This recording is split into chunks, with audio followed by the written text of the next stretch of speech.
You might have seen my recently published video on the flintlock, which was intended to serve as a primer for my series on pirate firearms. In this shorter than usual episode, I thought it appropriate to give a quick overview of the most common firearms used by pirates during the Golden Age of Piracy, each of which will receive its own video sometime in the future. And pirates are usually associated with cannons and swords, the cutlass in particular, but by reading first-hand accounts, it becomes evident that handheld firearms were their favorite weapons. Compared to a sword, a firearm requires less training, and can be used from a safe enough and comfortable distance, and if push comes to shove, it can actually be used as a melee weapon. Cannons, on the other hand, were expensive and required much more powder and ammunition.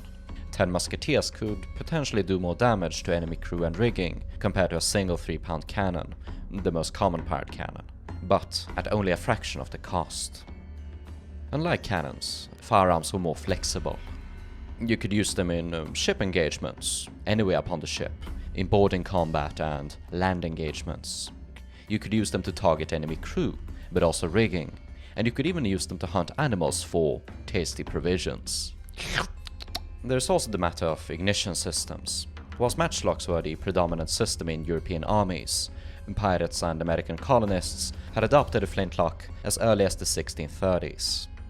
Whilst the matchlock certainly wasn't bad, the flintlock is usually regarded as superior and would eventually replace the matchlock entirely. Pirates just did it way earlier. So, whilst a few matchlocks might have been used by some pirates come the need, I won't really be considering them. If you want to learn more about gunlocks, I have an entire video about it recently published, covering the evolution of the flintlock. It is also necessary to cover the basic functionality of pirate firearms. All of them operated essentially in the same basic form. You have a wooden body, called a stock, a brass or iron barrel, and a flint gunlock connected to the barrel. The inside of the barrel is called a bore, and the mouth is called a muzzle. These old-timey guns are called muzzle loaders, because you load them from the muzzle. First up, you pull the hammer holding the flint to the safety position, half cock. Then you pour priming powder into the pan and close the frizzer. Then you pull the gun up and pour powder, a wad, and bullet down the barrel, and ram it home using a ramrod. Then you put the gun back into position, pull the hammer back to full cock, and when you pull the trigger, the flint of the hammer strikes the frizzer, creating sparks which ignites the priming powder, which in turn ignites the main charge, firing the gun. That is how a muzzle loader works. There were other loading systems. There were even black powder firearms with multiple shots, but these were incredibly expensive back then, and would have been unavailable to pirates. Aside from the loading, there are two more things which distinguish period firearms. For one, you could literally charge them with anything you got down the barrel. Stones, glass, bits of iron, and whilst this was done, especially in a pinch, it was never recommended since it would damage the bore. Instead, round lead bullets were the favored shot. It was pretty much the norm to use multiple projectiles, a single bullet and several smaller ones, pellets called swan drops, or even multiple bullets. Secondly, most of the firearms were smoothbore, meaning that the bore of the barrel was completely blank.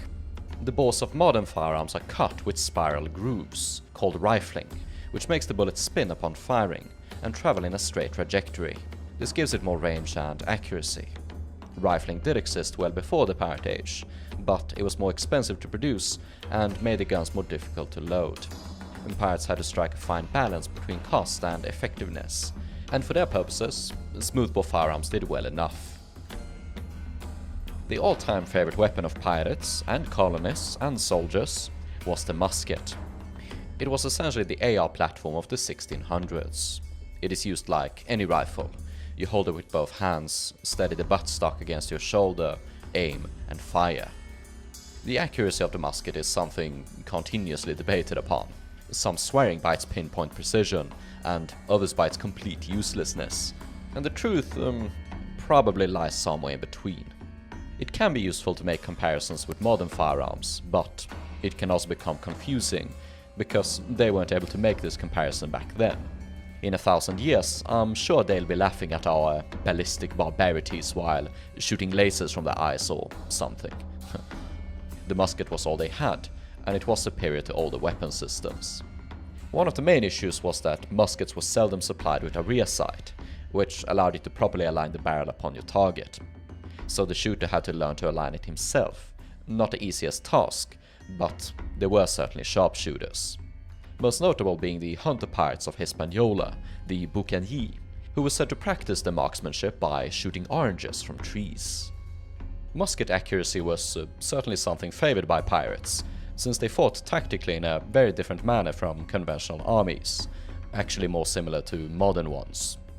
In shipboard combat, the firearm tactics were more akin to urban street fights or trench battles. You fire from cover, often in teams, in order to alternate between reloading and firing. Suppressing the enemy was as much key as decommissioning them. The same style of tactics were used on land, with the Buccaneers using aggressive skirmishing tactics in small, spread-out groups. And for these tactics, individual accuracy was favored, and the musket the most appropriate arm. But the true benefit of the musket lay in its flexibility. It could be used reliably and effectively in essentially all scenarios a pirate would find himself in. Ship combat, land combat, hunting, even boarding combat or close quarters.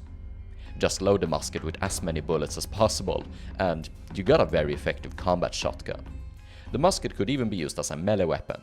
Clubbed, they called it, grabbing the gun by the barrel and swinging the butt into someone's head. Before the advent of the socket bayonet in the early 18th century, this was such a common tactic that infantry musket butts were shaped like axes. I mentioned the hunter pirates called Bucaniers. Their favorite weapon was an absurdly long musket, usually many times longer than the average height of the period, called the Buccaneer gun. The longer barrel allowed for the powder to burn more completely, producing more energy and increasing the velocity of the bullet, and its power. This made the gun more accurate and deadly.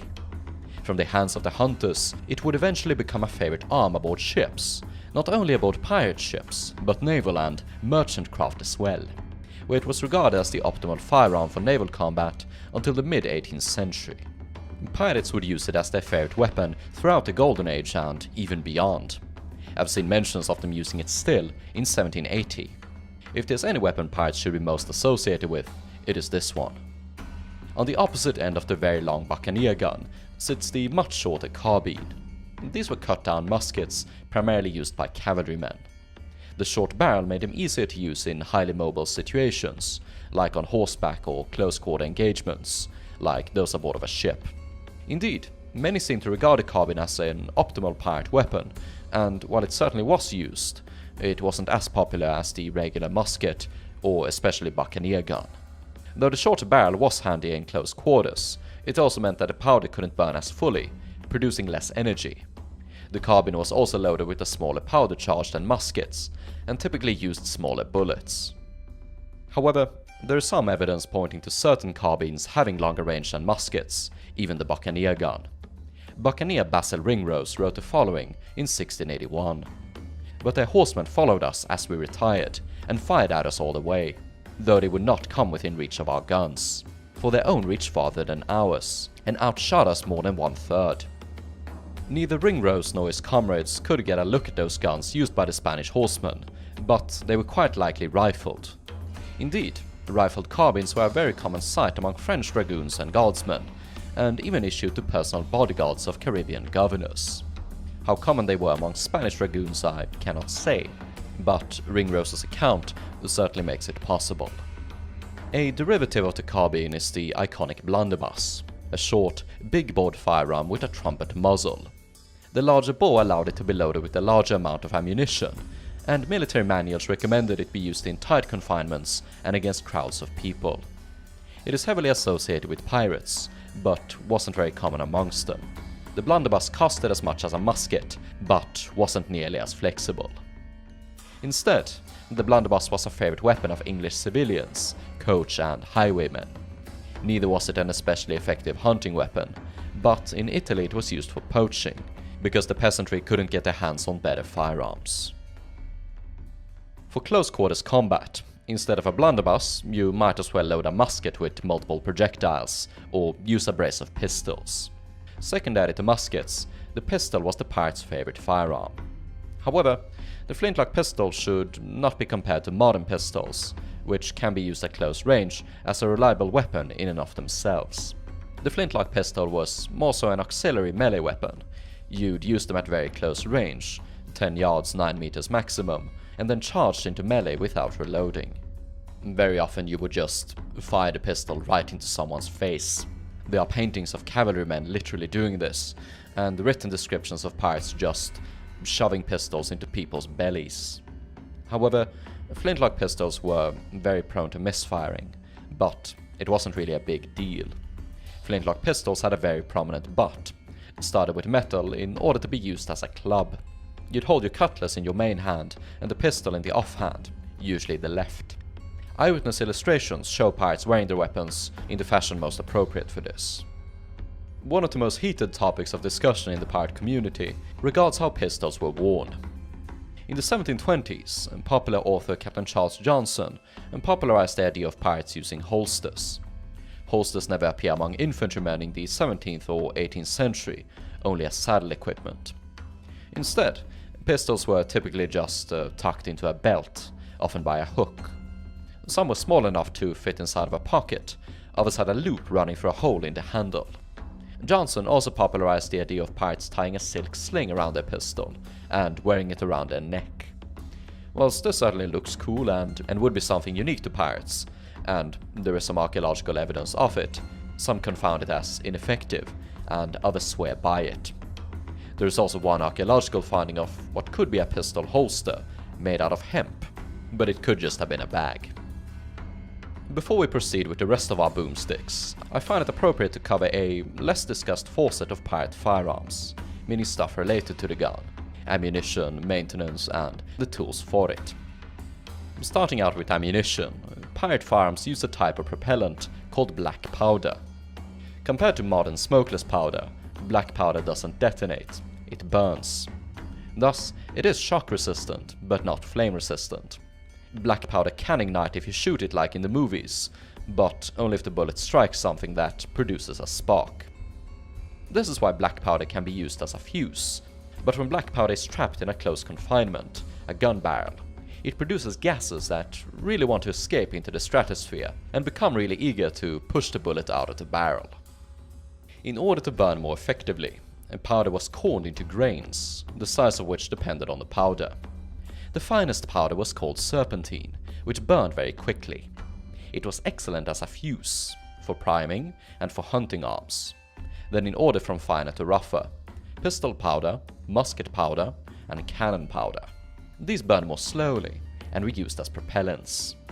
Black powder also produces a lot of smoke and fouling. The smoke could be used tactically as a cover for assault or escape, but the fouling was only a hassle, unless if you were planning a blackface for Halloween.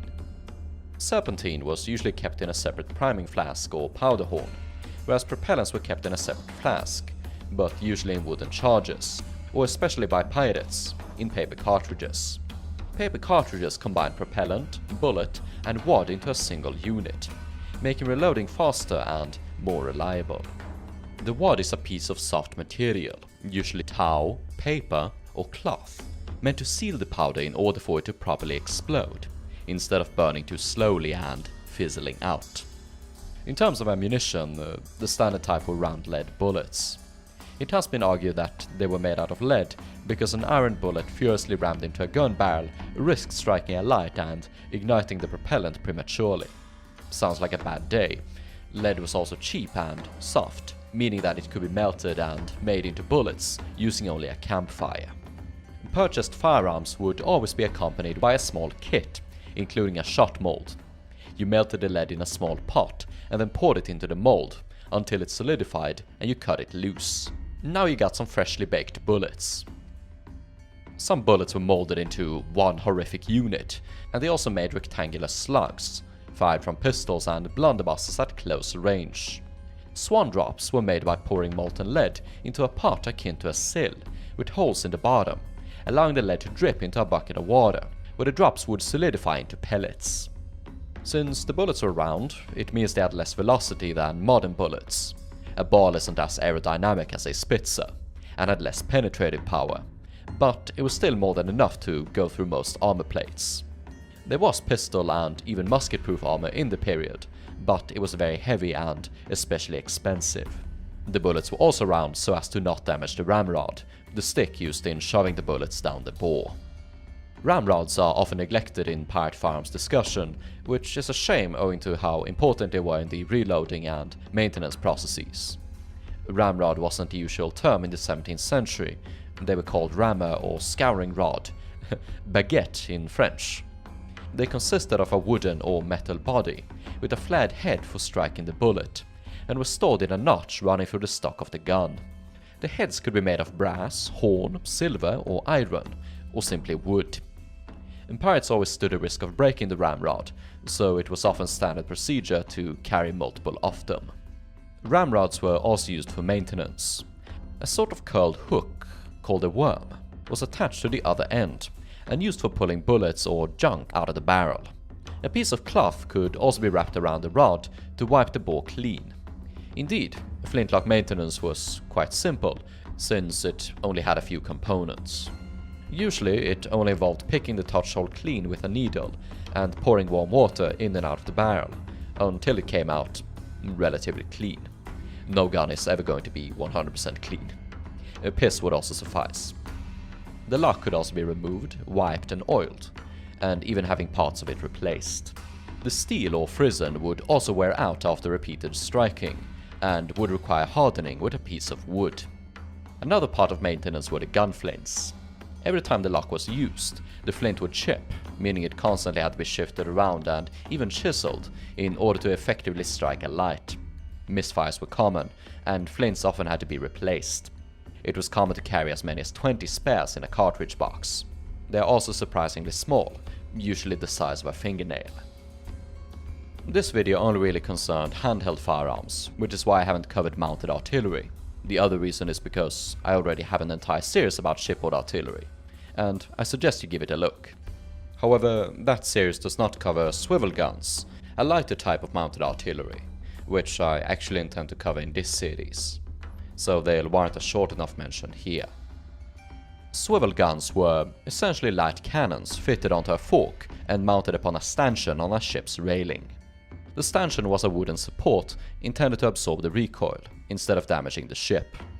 Next to muskets, swivel guns were some of the most effective shipboard armaments, owing to their flexibility and cheapness. They could effectively be handled by a smaller crew than cannons, aimed in any direction and loaded with anything. They were used defensively against boarding parties, being able to wipe out an entire boat of enemies, to prelude boarding attacks, and for destroying rigging. The problem was that they were short range, always loaded with a scattering bunch of junk, like a giant shotgun. Many of them were also breech loaded, meaning that they were safer and faster than muzzle loading. A derivative of the swivel gun was the espingol, essentially a large musket or blunderbuss, mounted in the same manner upon a fork. However, the espingol did not require stanchion, meaning that they could be mounted literally anywhere on the ship. In spite of this flexibility, it doesn't seem as if they were especially common among pirates. A very special brand of gunpowder weapons were the so-called fireworks, encompassing a number of explosive and combustible contraptions. These include various grenades, traps, and even ammunition types. Fireworks can essentially be divided into three types. The first were shrapnel explosives used against men. These included grenados, iron bombs containing powder and metal scrap, plugged by a wooden cylinder containing a fuse of powder. The fuse was ignited by a slow match, and the grenado thrown. The grenado could also be fired from an early grenade launcher, called a hand mortar. To use the hand mortar, it was first charged with powder, the grenado inserted, and its fuse lit. If the hand mortar misfired, it was thrown to the side, until the grenado exploded. They often had ropes tied to them, so that they could be pulled back to the shooter. Similar weapons could be improvised. Blackbeard allegedly used glass bottles filled with powder and scrap. It was also popular to just take a canvas bag, fill it with powder and bullets, and sling it at the end of a rope. The storm pot was a clay jar containing multiple iron bombs. It would have been devastating and unpredictable. The second family were combustible weapons, intended to set fire to enemy sails and rigging. They were usually prepared with some devilish mixture of petroleum, often akin to Greek fire, and could even burn upon the ocean. The most basic sort were carcasses or fire pots, a small vessel, usually of clay, thrown onto enemy decks to distract and confuse. Another sort were canvas bags, either thrown by hand or attached to a spear or arrow.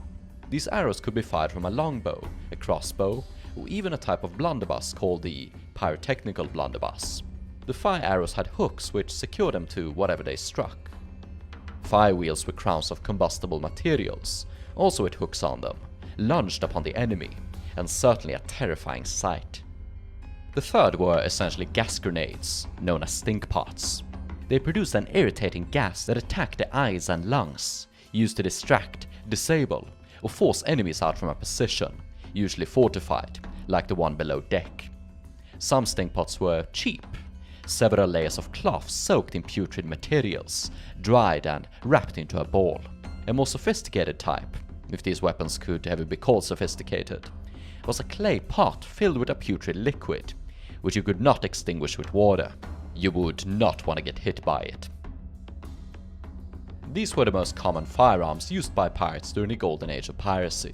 To wrap up, let's look at some eyewitness descriptions and illustrations to see how the common pirate would have been armed.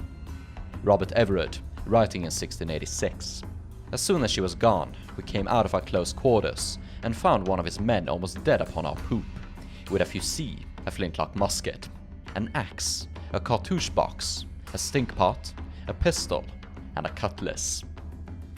This eyewitness illustration of a filibuster from a map made about the same time as Everard's description. He wields a very long flintlock musket. In his belt is tucked a large flintlock pistol, ready to be pulled out and shot from his left hand. Below this pistol in his pocket, we can find a smaller pistol. At the other end of his hip sits a large cutlass. Juan de Avila, on the sack of Veracruz in 1683. Each of them had a falchion and a big stone musket, a buccaneer gun, 2 pistols, and hanging from a waist belt, 2 cartridge boxes with paper cartridges inside. The terror of pirate tactics, as described by Richard Hawkins in 1724. They again descried us, came up with me, and discharged 2 broadsides, double, round and partridge, with 2 full volleys of musketoons, blunderbusses, muskets and pistols. And on hearing us make a lamentable cry for quarter, they ceased firing and ordered me on board. I hope you enjoyed this overview of Golden Age pirate firearms. Each of these weapon systems will receive their own dedicated episode in the coming months, and tell me in the comments which one you'd like to see first.